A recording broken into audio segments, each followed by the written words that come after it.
Assalamualaikum warahmatullahi wabarakatuh. Perkenalkan, kami dari kelompok 3 akan membahas materi bab 6 mengenai hukum. Dengan anggota kelompok kami, yakni Dila dengan NPM 203403015, Raden Putri dengan NPM 203403192, Siska dengan NPM 203403164, Hosiana dengan NPM 203403124, dan Mutiara dengan NPM 203403190.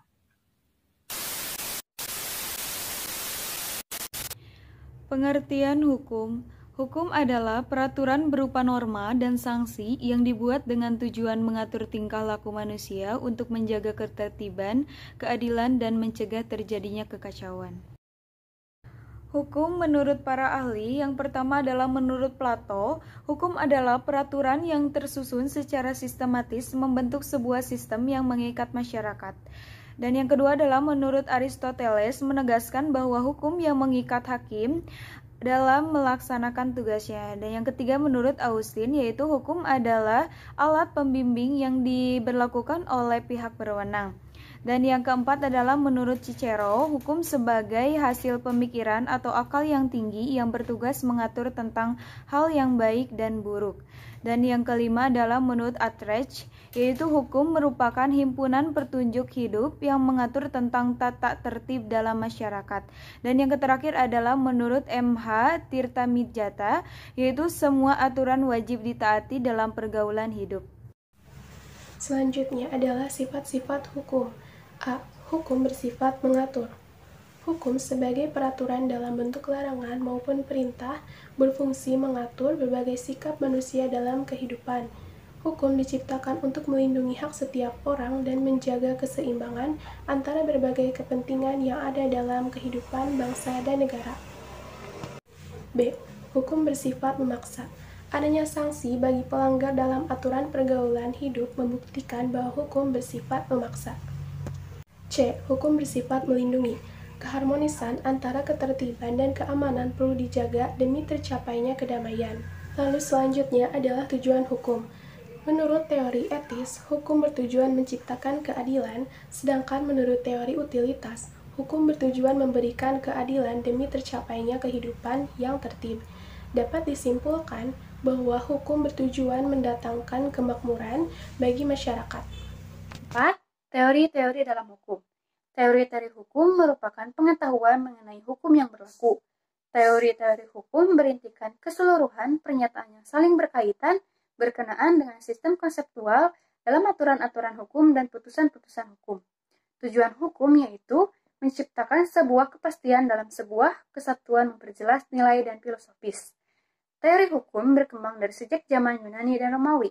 Para pemikir pada saat itu sudah berinovasi dalam berbagai pemikiran tentang hukum sampai kepada dasar filosofisnya. Teori-teori hukum pada zaman dahulu berlandaskan dari teori-teori filsafat dan politik, sedangkan teori-teori hukum modern dianalisis dari sistem pemikiran para ahli hukum. Perbedaannya berada pada metode dan penekanannya. Ada 4 teori hukum yang menjadi dasar pengembangan hukum, yaitu A. Teori Yunani dan Romawi atau klasik. Menurut teori ini, sebelum abad ke-6 sebelum Masehi, hukum sebagai sebuah kesatuan atau power yang berisi strategi untuk dapat bertahan hidup. B. Teori hukum alam. Menurut teori ini, ada 2 jenis hukum yang akan berlaku, yaitu hukum yang ditetapkan oleh penguasa dan hukum yang lahir tanpa pengaruh pandangan manusia. C. Positisme dan utilitarianisme.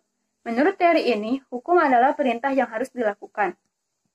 Menurut H.L. Ahar, tahun 1907, seorang pengikut positisme diajukan sebagai arti positisme sebagai berikut.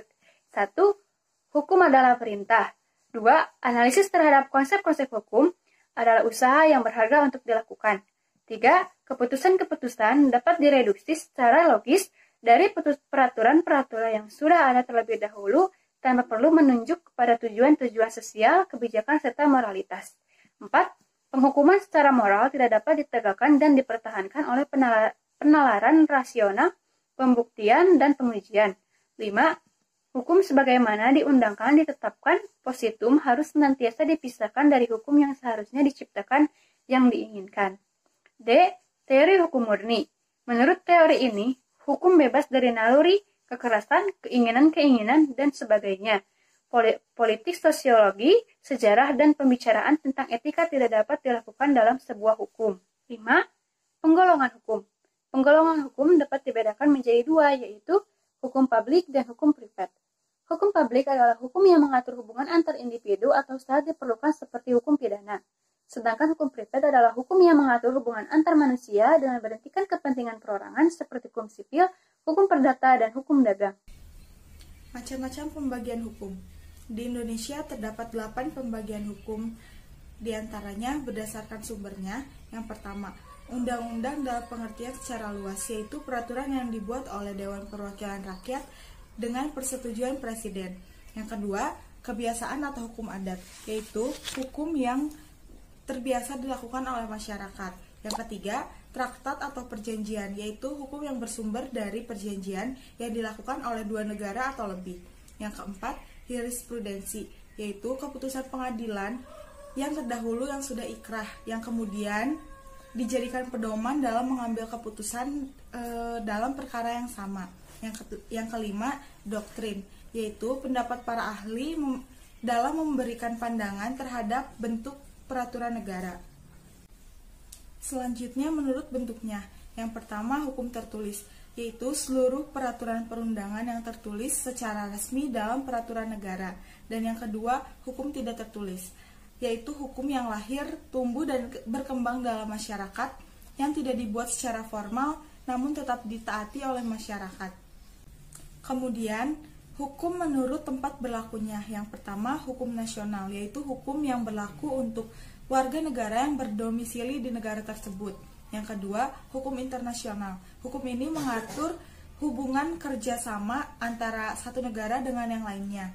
Yang ketiga, hukum asing, yaitu hukum yang berlaku di negara lain. Yang keempat, hukum lokal, yaitu hukum yang mengatur suatu masyarakat di wilayah tertentu dalam suatu negara. Yang selanjutnya, hukum berdasarkan waktu berlakunya. Yang pertama, ius constitutum, yaitu peraturan atau hukum yang berlaku pada saat ini untuk masyarakat tertentu di wilayah tertentu. Dan yang kedua, ius constituendum, yang berlakunya di waktu yang akan datang. Kemudian, hukum menurut cara mempertahankannya. Yang pertama, hukum material, yaitu peraturan yang berwujud perintah dan larangan. Yang kedua, hukum formal, yaitu hukum yang mengatur bagaimana caranya mengajukan perkara ke muka pengadilan dan bagaimana caranya hakim memutuskan perkara.